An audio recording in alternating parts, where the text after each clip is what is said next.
நிகழும் ஸ்ரீ மங்களகரமான சோபகிருது ஆண்டு மார்ச் மாதம் 14ஆம் தேதி வியாழக்கிழமை அன்று சதுர்த்தி திதியில் பரணி நட்சத்திரத்தில் வைத்ருதி நாம யோகத்தில் சித்தயோகம் கூடிய நன்னாளில் இந்த மகத்தான பங்குனி மாதம் பிறக்கிறது. பிறக்கும் இந்த பங்குனி மாதத்தின் கிரக நிலைகளை பார்க்கும்போது மேசத்தில் குரு பகவானுடன் இணைகிறார் சந்திர பகவான். கன்னி ராசியில் கேது பகவானும் மகர ராசியில் செவ்வாய் பகவானும் உள்ளனர். சூரிய பகவான், புதன் பகவான், ராகு பகவான் மீன ராசியில் சஞ்சாரம் செய்கின்றனர். கும்பராசியில் சனி பகவானுடன் சுக்கிரன் உள்ளார். இம்மாத கிரக பெயர்ச்சி என எடுத்துக்கொண்டால் செவ்வாய் பகவான் மகரத்தில் இருந்து கும்பராசிக்கு பெயர்ச்சி அடைகிறார். சுக்கிர பகவான் கும்பத்தில் இருந்து மீனராசிக்கு பெயர்ச்சி அடைகிறார். சந்திர பகவானை பொறுத்தவரை மேசத்தில் ஆரம்பித்து 2.25 நாட்கள் வீதம் 12 ராசிகளை கடந்து ரிஷபத்தில் அமர்ந்து பலன்களை தரப்போகிறார். இம்மாத சிறப்பாக குரு பகவான் நீச நிலையில் இருந்து வக்ர நிலைக்கு மாறுகிறார். இதன் காரணமாக உச்ச பலன்களை அள்ளித் தரப்போகிறார் குரு பகவான். இந்த கிரக அமைப்பினால் உங்கள் வாழ்வில் ஏற்படக்கூடிய சுப மற்றும் அசுப பலன்கள் என்ன என்பதனையும், அசுப பலன் ஏற்படுமாயின் ராசிக்காரர்கள் செய்ய வேண்டிய பரிகாரம் என்ன, வழிபட வேண்டிய தெய்வம், வழிபடும் முறை என்ன என்பதனை பற்றி விரிவாக காண்போம். பிறக்கப் போகும் இம்மாதம் உங்கள் வாழ்வில் வளமும் நலமும் செல்வ செழிப்பும் பெற்று வாழ்வின் உயரிய நிலையை அடைய எல்லாம் வல்ல எம்பெருமானை வேண்டி விரும்பி கேட்டுக்கொள்கிறேன். மகர ராசி அன்பர்களே, இந்த மாதம் நண்பர்களுடன் சேர்ந்து செய்யும் காரியம் சாதகமான பலன் தரும். திட்டமிட்டு செய்யும் பயணங்கள் வெற்றி பெறும். செலவு செய்வது பற்றி யோசனை செய்து தேவையென்றால் மட்டுமே செலவு செய்யுங்கள். தொழில் வியாபாரம் தொடர்பான விஷயங்கள் கூடுதல் முயற்சிக்கு பிறகு எதிர்பார்த்தபடி நடந்து முடியும்.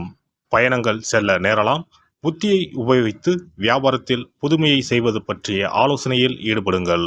உத்தியோகத்தில் இருப்பவர்களுக்கு பிடித்தமான இடத்திற்கு வேலை மாற்றம் கிடைக்கும். குடும்பத்தில் வாக்குவாதங்கள் உண்டாகலாம். வாழ்க்கை துணையையும் குழந்தைகளிடமும் அனுசரித்து செல்வது நல்லது. குடும்பத்திற்காக கூடுதலாக உழைக்க வேண்டியது இருக்கும். பெண்களுக்கு எடுத்த காரியத்தை செய்து முடிக்க காலதாமதம் ஏற்படும். திட்டமிட்டு செயல்படுவது முன்னேற்றத்திற்கு வழிவகுக்கும். மாணவர்களுக்கு எதிர்காலம் பற்றிய திட்டங்கள் மனதில் தோன்றும். கல்வியில் கூடுதல் கவனம் செலுத்துவீர்கள். கலைஞர்களுக்கு தங்கு தடையின்றி புதிய வாய்ப்புகளை பெறலாம். புகழ் பாராட்டுக்கள் வந்து சேரும். நற்பெயர் எடுப்பதற்கு உண்டான சூழ்நிலைகள் உருவாகும். எதிர்பார்த்த உதவிகள் வந்து சேரும். அரசியலில் உள்ளவர்களுக்கு நல்ல பலன்கள் கிடைத்தாலும் அதே நேரத்தில் விழிப்புடன் செயல்படுவதும் நன்மை தரும். இழுபறியாக இருந்த சில காரியங்கள் நன்றாக நடந்து முடியும். கையிருப்பு கூடும். நட்சத்திர பலன்கள். உத்திராடம் 2, 3, 4ஆம் பாதங்கள். இந்த மாதம் நிம்மதியும் சுகமும் அதிகமாகும். புண்ணிய தலங்களுக்கு யாத்திரை செல்ல வேண்டி வரலாம். பணவரத்து திருப்திகரமாக இருக்கும். பல வகையிலும் பிறர் உதவி கிடைக்க பெறுவீர்கள். புத்தி சாதுரியம் அதிகரிக்கும். யாருக்கும் வாக்குறுதிகள் கொடுப்பதை தவிர்ப்பது நல்லது. திருவோணம் நட்சத்திரம். இந்த மாதம் தொழில் வியாபாரம் நிதானமாக நடக்கும். உறவினர்களுடன் அனுசரித்து செல்வது நல்லது. எல்லா விதமான காரியங்களும் சாதகமான பலன் தரும். பணவரத்து திருப்தி தரும். பக்தியில் நாட்டம் அதிகரிக்கும்.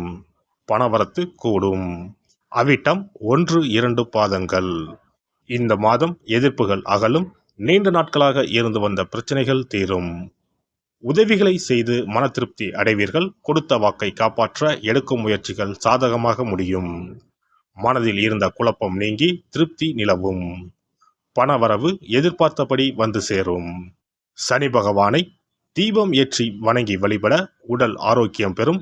கஷ்டங்கள் குறையும். அதிர்ஷ்ட கிழமைகள் ஞாயிறு, செவ்வாய், புதன். சந்திராஷ்டம தினங்கள் பங்குனி மாதம் 9, 10, 11. அதிர்ஷ்ட தினங்கள் பங்குனி 2, 3. சிறப்பு பரிகாரம். வாரந்தோறும் செவ்வாய்க்கிழமை அன்று வீட்டில் உள்ள முருகப்பெருமான் படத்தினை துடைத்து சந்தனம் குங்குமம் பொட்டு வைத்து சிகப்பு அரளிப்பூ கொண்டு அலங்காரம் செய்யுங்கள். ஒரு கண்ணாடி டம்ளரில் தண்ணீர் ஊற்றி ஒரு எலுமிச்சை பழம் சிறு வெட்டிவேர் போட்டு முருகன் படத்திற்கு முன் வைத்து விடுங்கள். ஒரு மா இலை எடுத்து காம்பு பகுதி முருகப்பெருமானை பார்த்தவாறு வையுங்கள். அகல் விளக்கில் நெய் தீபம் ஏற்றி மா இலையின் மீது வைக்க வேண்டும். தீபச்சுடர் முருகப்பெருமானை பார்க்கும் வண்ணம் இருக்க வேண்டும். கண்களை மூடி முருகப்பெருமானை மனமாற வேண்டி உங்கள் வேண்டுதல்களை வையுங்கள். பூஜை முடிந்த பிறகு அடுத்த நாள் டம்ளரில் உள்ள எலுமிச்சை பழத்தை உங்கள் வீட்டை சுற்றி திருஷ்டி கழித்து போட்டு விடுங்கள். 6 வாரங்கள் வரை இந்த வெட்டிவேரை மாற்ற தேவையில்லை. இவ்வாறு செய்து வழிபட்டு வர குடும்பத்தில் உள்ள எப்படிப்பட்ட கஷ்டமாக இருந்தாலும் அந்த கஷ்டத்திற்கு தீர்வு கிடைக்கும். நம்பிக்கை இல்லாமல் எந்த ஒரு வழிபாடும் செய்யக்கூடாது. நம்பிக்கையோடு செய்யும் பட்சத்தில் கைமேல் பலன் கிடைக்கும். இனி பங்குனி மாத சிறப்புகளும் வழிபாட்டின் பலன்களும் என்ன என்பதனை பற்றி காண்போம். பங்குனி மாதம் என்பது வழிபாட்டுக்கு உரிய மாதம். பங்குனி மாதம் வணங்குவதற்கும் பூஜைக்கும் உரிய மாதமாகும். ஒவ்வொரு மாதத்திலும் ஒவ்வொரு நட்சத்திரத்திற்கு முக்கியத்துவம் கொடுத்து விழாக்கள் நடத்துவது வழக்கம். ஆனால் பங்குனி உத்திர நட்சத்திரத்திற்கு மற்ற நட்சத்திரங்களை விட அதிக மகத்துவம் உண்டு. தெய்வ திருமணங்கள் அதிகம் நடைபெற்ற மாதம் பங்குனி மாதம். மாதங்களில் 12வது மாதம் பங்குனி, நட்சத்திரங்களில் 12வது நட்சத்திரம் உத்திரம். 12வது மாதமான பங்குனியும் 12வது நட்சத்திரமான உத்திரமும் இணையும் புனித நாள் பங்குனி உத்திரம் என்று கொண்டாடப்படுகிறது. எனவே பங்குனி மாத உத்திரத்தின் சிறப்புகள் அதிகம். பங்குனி உத்திர நாளில் அனைத்து ஆலயங்களிலும் சிறப்பு வழிபாடுகள் நடைபெறும். கிராம கோவில்களில் அக்னி சட்டி ஏந்துதல், பூஜைகள் விமர்சையாக நடைபெறும். எண்ணற்ற ஆலயங்களில் சுவாமி அம்பாள் திருக்கல்யாணம் நடைபெறும். சிலருக்கு கைகூடாமல் திருமணம் தள்ளி போனால் பங்குனி உத்திர நாளில் விரதம் இருந்து இறைவனை வழிபட்டால் வெகு சீக்கிரம் திருமணம் கைகூடும் என்பது ஐதீகம். அதோடு காதலிப்போர் மனதுக்கு பிடித்தவரை கரம் பிடிக்கவும் பங்குனி உத்திர விரதம் இருப்பது மிகுந்த பலனை கொடுக்கும். பங்குனி உத்திரம் கல்யாண விரதம் என்றும் அழைக்கப்படுகிறது. 8 வகையான மகா விரதங்களில் கல்யாண விரதமும் ஒன்று. ஆகவே இந்த நாளில் திருமணம் ஆகாத இளையோர் விரதம் இருந்து தமக்கு நல்ல வரன்கள் கிடைக்க வேண்டும் என்று சிவபெருமானையும் பார்வதி தேவியாரையும் வேண்டுவது நல்ல பலன்களை பெற்றுத்தரும். இத்தினத்தில் மேற்கொள்ளும் விரதம் மிகவும் விசேஷமானது. நீண்ட நாள் ஒற்றுமையுடன் வாழ விரும்பும் தம்பதியர் விரதம் இருந்து சிவனுக்கும் சிவ பார்வதிக்கும் அபிஷேகம் செய்வார்கள். இந்த விரதத்தை முருகனை வேண்டியும் செய்யலாம். அதோடு அன்னதானம், வஸ்திரதானம் செய்வதும் சிறப்பானது. ஜாதக தோஷத்தால் திருமணம் தடைப்பட்டவர்கள் வழிபாடு மேற்கொள்ளவும் சிறந்த நாள் இதுவாகும். செவ்வாய் தோஷம் காரணமாக திருமண தடைகளை சந்திப்பவர்களுக்கு பங்குனி உத்திரத்தன்று முருகனை மனமுருகி வணங்கினால் திருமண தடைகள் நீங்கி திருமணம் சுபமாக முடியும். குழந்தை பேரில்லாமல் தவிப்பவர்கள் பங்குனி மாத விரதம் இருந்து அம்மன் கோவில்களுக்கு சென்று வழிபட அந்த அம்மனின் அனுக்கிரகத்தால் நிச்சயம் புத்திர பாக்கியம் கிடைக்கும். தொழில் மற்றும் வியாபாரங்களில் ஈடுபடுபவர்கள் தமிழ் வருடத்தின் கடைசி மாதமான பங்குனி மாத தினத்தில் திருஷ்டி பூசணிக்காய் வாங்கி உங்கள் வியாபார இடங்களை திருஷ்டி கழித்து அதற்குரிய நேரத்தில் உடைக்க வேண்டும். இப்படி செய்வதால் உங்களுக்கு இந்த ஆண்டு ஏற்பட்ட தோஷங்கள் அனைத்தும் நீங்கும். பங்குனி உத்திர நன்னாளில் நம்மால் முடிந்த அன்னதானங்களை செய்வது மிகுந்த புண்ணியம் தரும். எலுமிச்சை சாதம் அல்லது தயிர் சாதம் அல்லது சர்க்கரை பொங்கல் என அன்னதானம் செய்யலாம்.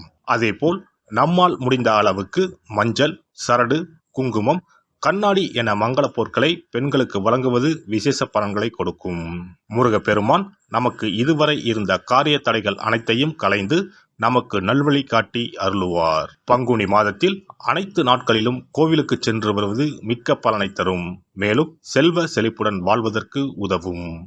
எல்லாம் வல்ல இறையருளால் நீங்களும் உங்கள் அன்பு குடும்பமும் உடல் நலம், நீலாயுள், நிறை செல்வம், உயர் புகழ், மெய்ஞானம் ஓங்கி வாழ்க வளமுடன்.